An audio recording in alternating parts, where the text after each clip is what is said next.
Daily current news में अभी की खबर है ओजू जल विद्युत परियोजना। चलिए सबसे पहले देखते हैं कि इस पूरे टॉपिक पर किन बिंदुओं के अंतर्गत चर्चा होगी। सबसे पहले जानेंगे कि ये पूरा टॉपिक चर्चा में क्यों है। इसके बाद जानेंगे सुबनसिरी नदी के बारे में, फिर बात होगी ओजू जल विद्युत परियोजना के बारे में और अंत में होगा आपके लिए एक अभ्यास प्रश्न। हाल ही में केंद्रीय पर्यावरण मंत्रालय की विशेषज्ञ मूल्यांकन समिति ने चीन सीमा के पास अरुणाचल प्रदेश के ऊपरी सुबनसिरी जिले में प्रस्तावित 2220 मेगावाट की ओजू जल विद्युत परियोजना को मंजूरी दी है। यह भारत की सबसे बड़ी नदी प्रवाह आधारित जल विद्युत परियोजनाओं में से एक है, जिसकी रणनीतिक और ऊर्जा सुरक्षा की दृष्टि से विशेष महत्ता है। इस परियोजना की कुल अनुमानित लागत लगभग 25,000 करोड़ रुपए है। आइए अब जानते हैं सुबनसिरी नदी के बारे में। सुबनसिरी एक ट्रांस हिमालयी नदी है जिसका उद्गम तिब्बत के हिमालय में माउंट पोरोम के पश्चिम में होता है। यह गोल्ड रिवर के नाम से भी प्रसिद्ध है और अपनी स्वर्ण धूल के लिए पहचानी जाती है।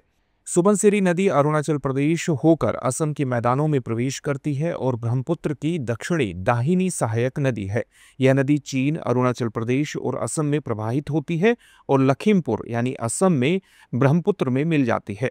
आइए अब जानते हैं ओजू जल विद्युत परियोजना के बारे में।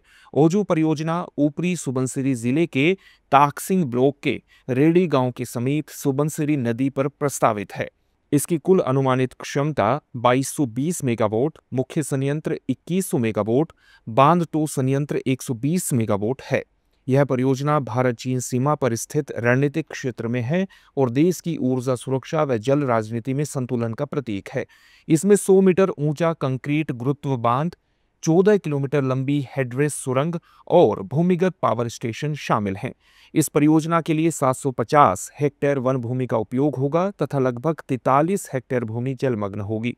वहीं सुरक्षा के लिए हिमनद झील फटने की आशंका, real time early warning system और सामुदायिक प्रशिक्षण आदि पर समिति ने विशेष जोर दिया है। चलिए अब देखते हैं इससे जुड़े हुए अभ्यास प्रश्न को। सुबनसिरी नदी के संदर्भ में निम्नलिखित कथनों पर विचार कीजिए। पहला कथन है, सुबनसिरी नदी का उद्गम तिब्बत के हिमालय में माउंट पोरोम के पश्चिम में होता है। दूसरा कथन है, यह ब्रह्मपुत्र नदी की दाहिनी यानी राइट बैंक सहायक नदी है। उपर्युक्त में से कौन सा या से कथन सही है या है? आपके सामने ऑप्शंस हैं, केवल एक, केवल दो, एक और दो दोनों, न तो एक और न ही दो। इस प्रश्न का उत्तर आप हमें कमेंट बॉक्स में कमेंट करके जरूर दीजिए। धन्यवाद।